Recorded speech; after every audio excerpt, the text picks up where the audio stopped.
জাতীয় ঐক্যমত্য কমিশনের সাথে রাজনৈতিক দলসমূহের প্রথম বৈঠকে মাননীয় প্রধান উপদেষ্টা বলেছিলেন যে সমস্ত বিষয়ে রাজনৈতিক দলসমূহের সাথে ঐকমত্য প্রতিষ্ঠিত হবে সেই বিষয়গুলো অন্তর্ভুক্ত করে একটি জাতীয় সনদ প্রণীত ও স্বাক্ষরিত হবে।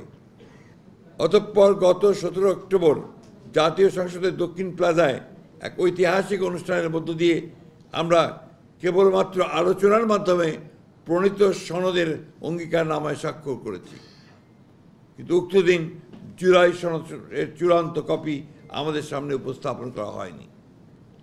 পরবর্তীতে প্রিন্টেড পুস্তক হিসেবে জুলাই জাতীয় সনদের কপি আমরা হাতে পাওয়ার পর আমাদের দৃষ্টিগোচর হয়েছে ঐক্যমত্যের ভিত্তিতে সম্মত কয়েকটি দফা আমাদের অগোচরে পুনরায় সংশোধন করা হয়েছে। যেমন মরহুম শেখ মুজিবুর রহমানের ছবি সরকারি বেসরকারি অফিসে টাঙানো সংক্রান্ত বিধান অনুচ্ছেদ 4 ক বিলুপ্ত করার বিষয়টি সনদে অন্তর্ভুক্ত করা হয়নি, যদিও প্রায় সকল রাজনৈতিক দল সম্মতিপত্র দিয়েছিলেন। খ সংবিধানের 150(2) অনুচ্ছেদ 5ম, 6ষ্ঠ, 7ম তফসিল পুরোপুরি বিলুপ্ত করার বিষয়ে ঐকমত্য কমিশনের প্রস্তাব বিষয়ে প্রায় সকল রাজনৈতিক দল সম্মতি প্রকাশ করলেও অগোচরে সেটা চূড়ান্ত সনদে সংশোধনী আনা হয়েছে। জুলাই সনদ 2025-এর বাস্তবায়নের প্রক্রিয়া সম্পর্কে জাতীয় ঐকমত্য কমিশনের 28 অক্টোবর সরকারের কাছে পেশ করা হয়েছে। প্রধান উপদেষ্টার কাছে প্রেরিত চিঠিতে জাতীয় ঐকমত্য কমিশনের সভাপতি হিসাবে মাননীয় প্রধান উপদেষ্টাও একজন দস্তখতকারী বটে। ঐকমত্য কমিশন এবং সরকার একই অঙ্গ হিসেবে প্রতীয়মান হয়। উক্ত পত্রে জুলাই সনদ 2025-এ সংবিধান সংস্কার সংক্রান্ত বিষয়গুলোকে দুইটি বিকল্প পদ্ধতিতে বাস্তবায়নের এবং আইনগত ভিত্তি প্রদানের জন্য সরকারের কাছে পেশ করা হয়েছে। চিঠিতে বলা হয়েছে, জুলাই জাতীয় সনদ 2025-এ সন্নিবেশিত সংবিধান সংশোধন সংক্রান্ত বিষয়গুলো কার্যকর করার উদ্দেশ্যে সরকার জুলাই সনদ সংবিধান সংস্কার বাস্তবায়ন আদেশ 2025 শিরোনামে একটি আদেশ জারি করবে। এরূপ প্রস্তাবিত আদেশের একটি খসড়া সংযুক্তি 2-এ, সংযুক্তি 3-এ সংযোজিত করা হয়েছে। সরকার এরকম আদেশ জারি করার এখতিয়ার নাই। সংবিধানের 152 নম্বর অনুচ্ছেদের সংজ্ঞা অনুসারে আদেশ আইনের মর্যাদা প্রাপ্ত, অতএব সেটি জারি করা এখতিয়ার রাষ্ট্রপতির। বিকল্প প্রস্তাব 1-এ সরকার জুলাই সনদ বাস্তবায়নের লক্ষ্যে একটি পূর্ণাঙ্গ খসড়া বিল গণভোটে উপস্থাপন করা হবে বলে উল্লেখ করা হয়েছে। বিলের তফসিল 1-এ সংস্কার প্রস্তাবসমূহ সন্নিবেশিত করা হয়েছে। বলা হয়েছে বিল সরকারি গেজেটে প্রকাশ করা হবে। বিলে উল্লেখ করা হয়েছে যে সংবিধান সংশ্লিষ্ট তফসিল 1 বর্ণিত 48টি দফার জাতীয় ঐকমত্য কমিশনের প্রস্তাবিত দফাগুলি উপরে গণভোট হবে। উক্ত দফাসমূহের বিপরীতে স্বাক্ষরিত জুলাই জাতীয় সনদে অন্তর্ভুক্ত রাজনৈতিক দলসমূহের মতামত, ভিন্ন মত, নোট অফ ডিসেন্ট উল্লেখ করা হয়নি। অর্থাৎ ঐকমত্য কমিশনের প্রস্তাব এবং সুপারিশ একপেশে ও জবরদস্তিমূলক জাতির উপর চাপিয়ে দেওয়ার চেষ্টা করা হয়েছে। তাহলে এটাই প্রতীয়মান হয় যে দীর্ঘ 1 বছরব্যাপী সংস্কার কমিশন ও জাতীয় ঐকমত্য কমিশনের সাথে রাজনৈতিক দলসমূহের দীর্ঘ ধারাবাহিক আলোচনা ছিল অর্থহীন, অর্থ ও সময়ের অপচয়, প্রহসনমূলক এবং জাতির সঙ্গে প্রতারণা। গণতন্ত্রের রাজনৈতিক দলগুলোর ভিন্নমত থাকবে, এটাই স্বাভাবিক। সে কারণে সংলাপের প্রয়োজন দেখা দিয়েছিল, কিন্তু ঐকমত্য কমিশন ভিন্নমত পোষণে রাজনৈতিক দলগুলোর গণতান্ত্রিক অধিকারকে আমলেই নেয়নি। উক্ত বাস্তবায়ন আদেশে বলা হয়েছে, জাতীয় সংসদের সাধারণ নির্বাচনে নির্বাচিত প্রতিনিধিগণের সমন্বয়ে জাতীয় সংসদ গঠিত হওয়ার পাশাপাশি একই সঙ্গে একটি সংবিধান সংস্কার পরিষদ গঠিত হবে এবং তারা আলাদাভাবে সংসদ সদস্য এবং সংবিধান সংস্কার পরিষদ সদস্য হিসেবে শপথ নেবেন। অর্থাৎ নির্বাচিত জাতীয় সংসদটি একই সঙ্গে সংবিধান সংস্কার পরিষদ হিসেবে অভিহিত হবে।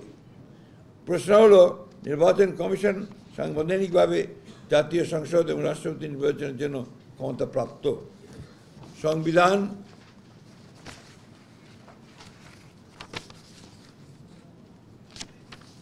সংস্কার পরিষদ গঠনের লক্ষ্যে নির্বাচন অনুষ্ঠানের দায়িত্বপ্রাপ্ত নয়। ঐক্যমত্য কমিশনের সঙ্গে রাজনৈতিক দলগুলোর আলোচনায় সংবিধান সংস্কার পরিষদ গঠনের বিষয়টি এজেন্ডাভুক্ত ছিল না, আলোচনার জন্য উপস্থাপিত হয়নি।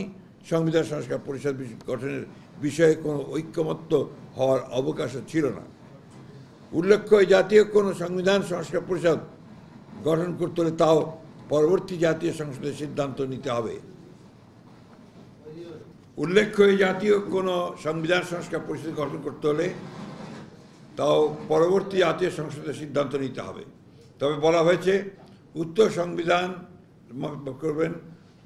উক্ত বাস্তবায়ন আদেশ অনুসারে অনুষ্ঠিত গণভোটে যদি ইতিবাচক সম্মতি পাওয়া যায় তাহলে সংবিধান সংস্কার বিলটি সংবিধান সংস্কার পরিষদ তার দায়িত্ব পালনে সহায়ক হিসেবে বিবেচনা করবে।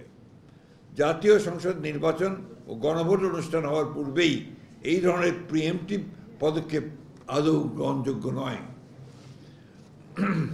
বলা হয়েছে সংবিধান সংস্কার পরিষদ প্রথম অধিবেশন শুরুর তারিখ হতে 270 পঞ্জিকা দিবসের মধ্যে যদি সংস্কার সম্পন্ন করতে ব্যর্থ হয় তাহলে গণভোটে অনুমোদিত সংবিধান সংস্কার বিলটি স্বয়ংক্রিয়ভাবে সংবিধানে অন্তর্ভুক্ত হবে, যা সম্পূর্ণ অযৌক্তিক, উদ্দেশ্য প্রণোদিত ও হাস্যকর।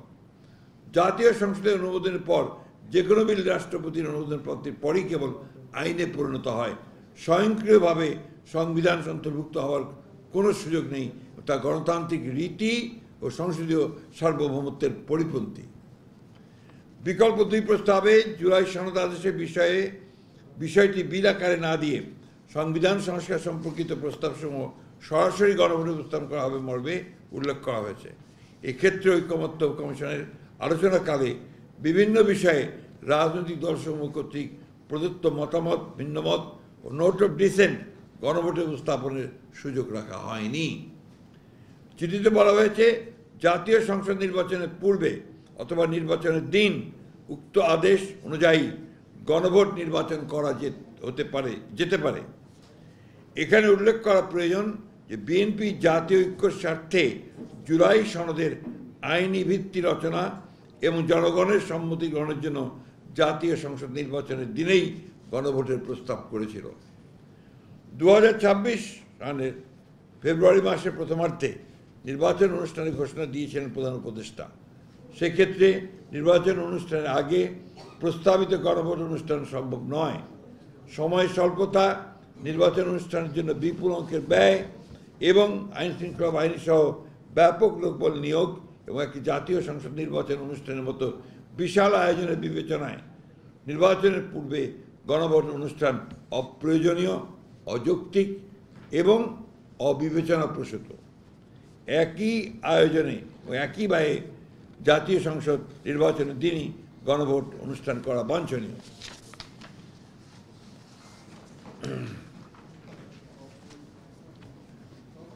জুলাই জাতীয় সনদ 2025-এ উল্লিখিত যে সকল সিদ্ধান্ত বাস্তবায়ন জন্য আইন বিধিবিধান পরিবর্তন বা সংশোধন করা দরকার, সরকার তা অধ্যাদেশ জারি ও বিধিবিধান সংশোধন করে সংশোধন বাস্তবায়ন করতে পারে। সংযুক্তি 4, যে সকল সিদ্ধান্ত নির্বাহী আদেশে বাস্তবায়নযোগ্য সেগুলো অবিলম্বে সরকার ও সংশ্লিষ্ট কর্তৃপক্ষ বাস্তবায়ন করতে পারে। সংযুক্তি 5, এই প্রস্তাবের সাথে আমরা প্রায় সকল রাজনৈতিক দল ঐকমত্য পোষণ করেছি। এই প্রস্তাবের সাথে রাজনৈতিক পোষণ করেছি। এছাড়া জুলাই জাতীয় সনদ বাস্তবায়ন এর আইনি ভিত্তি দেওয়ার জন্য আমরা গণভোটে সম্মত হয়েছি। যে সকল বিষয়ে ভিন্নমত, নোট অফ ডিসেন্ট সহ ঐক্যমত্য হয়েছে তার উল্লেখ না রেখে এবং দীর্ঘ আলোচনায় যেসব প্রসঙ্গ আলোচনা আসেনি তা অন্তর্ভুক্ত করে জাতীয় ঐক্যমত্য কমিশনের অন্য সকল সুপারিশ অগ্রহণযোগ্য বিধায় আমরা একমত হতে পারছি না। আমরা অত্যন্ত দুঃখের সাথে লক্ষ্য করেছি যে এই সকল সুপারিশ কেবল জাতিকে বিভক্ত করবে, ঐক্যের বদলে অনৈক্য সৃষ্টি করবে। মন গড়া যে কোনো সংস্কার প্রস্তাব গ্রহণ করলে জাতীয় জীবনে দীর্ঘমেয়াদে অকল্যাণ ডেকে নিয়ে আসতে পারে। আমরা আশা করি জাতির প্রত্যাশা পূরণে এবং দীর্ঘ 16 বছরের ফ্যাসিবাদ বিরোধী গণতান্ত্রিক আন্দোলন ও ও 2024 সাল ছাত্র গণ অভ্যুত্থানের সকল শহীদের রক্তের অঙ্গীকার অনুযায়ী এবং যারা দীর্ঘ এই সংগ্রামে ফ্যাসিবাদী শাসনামলে গুম, খুন, অপহরণ, নির্যাতন, মামলা হামলার শিকার হয়েছেন, তাদের প্রত্যাশা অনুযায়ী জাতীয় ঐক্যমতের ভিত্তিতে একটি শক্তিশালী গণতান্ত্রিক রাষ্ট্র পুনর্গঠন করতে পারব। প্রতিষ্ঠিত হবে সাম্য, মানবিক মর্যাদা ও ন্যায় বিচার ভিত্তিক সমাজ ও রাষ্ট্র ব্যবস্থা। সেই লক্ষ্যে জাতীয় ঐক্য বজায় রাখা আমাদের সকলের কাম্য এবং জুলাই গণ অভ্যুত্থান পরবর্তী সময়ে জাতির অভিপ্রায় অনুযায়ী সাংবিধানিক ধারাবাহিকতায় প্রতিষ্ঠিত বর্তমান অন্তর্বর্তীকালীন সরকারের প্রধানতম লক্ষ্য হবে একটি সুষ্ঠু, নিরপেক্ষ ও গ্রহণযোগ্য জাতীয় সংসদ নির্বাচনের মাধ্যমে একটি নির্বাচিত রাজনৈতিক সরকার প্রতিষ্ঠা করা এবং উক্ত জাতীয় সংসদকে প্রকৃত অর্থে জাতীয় জীবনের সকল কর্মকাণ্ডের কেন্দ্রে পরিণত করা। প্রিয় সাংবাদিক বন্ধুগণ, দেশ ও জনগণের কল্যাণে, দেশের জনগণের কল্যাণে গণতন্ত্র পুনঃপ্রতিষ্ঠা, রাষ্ট্র পরিচালনা পদ্ধতি, জাতীয় অর্থনৈতিক বিকাশ সহ সকল বিষয়ে যুগান্তকারী সব সংস্কার ও উন্নয়ন করেছে বাংলাদেশ জাতীয় দল বিএনপি। শহীদ রাষ্ট্রপতি জিয়াউর রহমানের 19 দফা কর্মসূচি, দেশনেত্রী বেগম খালেদা জিয়ার ভিশন 2030 এবং জনাব তারেক রহমানের 27 দফা যা আন্দোলনের সহযোগিতার মতামতের ভিত্তিতে 31 দফায় পরিণত হয়, এইসব প্রত্যেকটি কর্মসূচি সংস্কারের বিষয়ে বিএনপির আন্তরিকতা ও আগ্রহ প্রমাণ বহন করে। প্রায় গত 1 বছর ধরে আমাদের দল এবং দলের দায়িত্বে প্রাপ্ত প্রতিনিধিগণ অন্তর্বর্তীকালীন সরকারের গঠিত সংস্কার কমিশন এবং ঐক্যমত্য কমিশনের সকল সভা আলোচনায় সক্রিয়ভাবে অংশগ্রহণ করেছে এবং ইতিবাচক ভূমিকা পালন করেছে।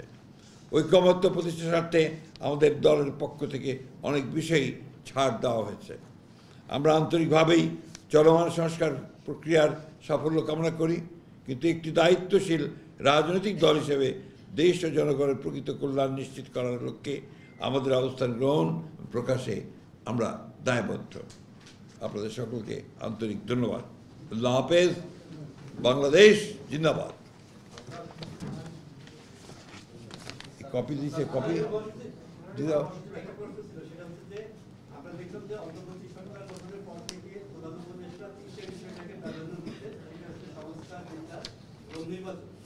তো আপনার কাছে আমার প্রশ্ন হচ্ছে যে এই যে তিনটে ইস্যু নিয়ে যে সরকার এগোচ্ছে, তো এই কার্যক্রমের আপনাদের মূল্যায়ন কি? আপনারা কিভাবে মূল্যায়ন করবেন এই তিনটে ইস্যুতে? কোনটা বলছেন? বিচার, সংস্কার এবং নির্বাচন। প্রধান উপদেষ্টা এই তিনটে ইস্যুতেই প্রাধান্য দিয়ে আসছে। আপনাদের কাছে আমার প্রশ্ন হচ্ছে যে এই তিনটের অগ্রগতি কতটুকু? ভাই, আমরা তো সংস্কারের ব্যাপারে তো, এবং কালকে যেটা আমরা সাবমিট করি সে ব্যাপারে আমাদের মতামত আপনাদের সামনে তুলে ধরলাম। বিচারের ব্যাপারে আমরা খুব সুস্পষ্টভাবে বলেছি যে গণহত্যাকারীদের, অর্থাৎ আওয়ামী লীগের যারা গণহত্যার সঙ্গে জড়িত এবং অন্যান্য বিভাগের যারা সরকারি কর্মকর্তা যারা এর সঙ্গে জড়িত, তাদের অবশ্যই বিচার হতে হবে এবং দ্রুত বিচার হতে হবে। আরেকটি বললেন নির্বাচনের ব্যাপারে অত্যন্ত পরিষ্কার। আমরা তো আপনার 2026 সালে মধ্য ফেব্রুয়ারিতে প্রধান উপদেষ্টা যে কমিট করেছেন জাতির সামনে, আমরা সেটা আস্থা রেখেছি এবং সেই হিসাবে আমরা আমাদের নির্বাচনের কার্যক্রম চালিয়ে যাচ্ছি। ফেসবুকে অনেকেই না ভোটের পক্ষে ভোট দিচ্ছেন, বলছেন যে গণভোট নির্বাচন আগে যেন না হয় সেক্ষেত্রে তারা ক্যাম্পেইন করছেন। বিএনপি জাতীয় ঐক্যমত্য কমিশন অনেক কিছু ছাড় দিয়েছে, মানুষও চাচ্ছে গণভোট যেন নির্বাচন আগে না হয়। জাতির স্বার্থে কিংবা বৃহত্তর স্বার্থে আপনারা কি ঐক্যমত্য কমিশনের মতো এই বিষয়ে কি শেষ পর্যন্ত ছাড় দেওয়া? না, আমরা তো পরিষ্কার বলে দিলাম, আপনি লক্ষ্য করেননি। আমরা বলেছি যে আমরা নির্বাচনের দিন গণভোটটা আমরা একমত হয়েছি জাতির স্বার্থে, ঐক্যের স্বার্থে। এর বাইরের আমরা কোনোদিনই একমত হব না। আগে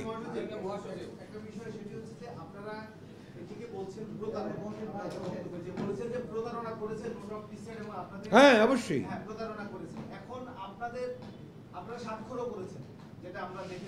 আমরা অঙ্গীকারনামা স্বাক্ষর করেছিলাম এবং সনদের যে অংশটুকু আমরা একমত হয়েছি উইথ নোট অফ ডিসেন্ট, সেটাই ছিল। জি, এই যে বলেছি অবস্থান আমরা গ্রহণযোগ্য না, আপনি লক্ষ্য করেননি। না না, আপনি দেখেন একদিন সুস্পষ্ট হয়ে বলেছি যে এই ধরনের গুলো আমাদের গ্রহণযোগ্য নয়।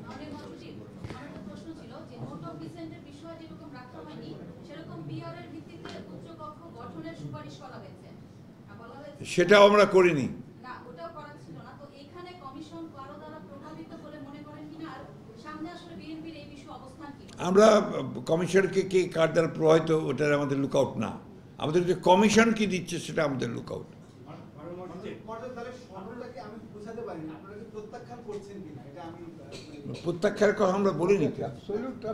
এটা প্রশ্ন মানে আপনার- এখন আপনারা কমিশনের কাছে সরাসরি ব্যাখ্যা চাইবেন কিনা, কেন আপনাদেরকে ভাই ব্যাখ্যা না, আমরা সরাসরি এটা আপনার সরকার এবং কমিশন উভয়ের জন্যই তো এটা প্রযোজ্য। প্রধান উপদেষ্টার কাছে আপনারা নালিশ করবেন, প্রধান উপদেষ্টার কাছে এই ব্যাপারে নালিশ করবেন কিনা? নালিশের কি আছে এটা? এখানে নালিশের কিছু নেই। আমরা আমাদের মতামত জাতির সামনে তুলে ধরলাম, প্লিজ জাতির সামনে তুলে ধরলাম। প্রয়োজনে আমরা এটা প্রধান উপদেষ্টার কাছে আমরা আবার যাব। স্যার, এই আপনি বলে যে 1 বছরের যে আলোচনা আসলে আলটিমেটলি এটা একদম অযৌক্তিক হলো, এটা আসলে ফলাফল পাওয়া যায়নি ওইভাবে যে আলোচনা করা হয়েছে। সেই ক্ষেত্রে আগামীতে নির্বাচন, এবং আপনারা বলছেন যে এই সুপারিশে আসলে ঐক্যের যে চেষ্টা করা হচ্ছে বরঞ্চ অনৈক্য হবে। সেই ক্ষেত্রে নির্বাচন অনুষ্ঠানে রাজনৈতিক দলগুলো যদি এখনই এগুলো নিয়ে একমত পৌঁছতে না পারে, সেই ক্ষেত্রে নির্বাচন অনুষ্ঠান বাধাগ্রস্ত হবে কিনা, কিংবা কেন বাধাগ্রস্ত হবে? কারণটা কি? আমি আপনাকে বলি, আমরা তো আমাদের যে বক্তব্যটা দিচ্ছি এটা তো আমাদের আমরা আমাদের দলের পক্ষ থেকে দিচ্ছি, মানে সুপারিশ করার যেটা এসছে আপনার সে সুপারিশ, এটা হচ্ছে সুপারিশ। সুতরাং এই বিষয়ে তো নির্বাচন বিঘ্নিত হওয়ার কোনো কারণ নেই। স্যার, আমি একটু limit করছি। না, না, আপনারা বলেন। স্যার, আমি আর পারবো না। সেটি হচ্ছে যে আমাদের সহকর্মী রাহুল যেটি বললেন স্যার, সেটি এখন দেখা গেল যে স্যার গণভোট ইস্যুতে আন্দোলন করছে জামাত। এই সরকারের এই কর্মকাণ্ডগুলোতে হতাশ বিএনপি, এনসিপি জুলাই সনদে নিয়ে তারাও বিক্ষুব্ধ। এই অবস্থায় একদম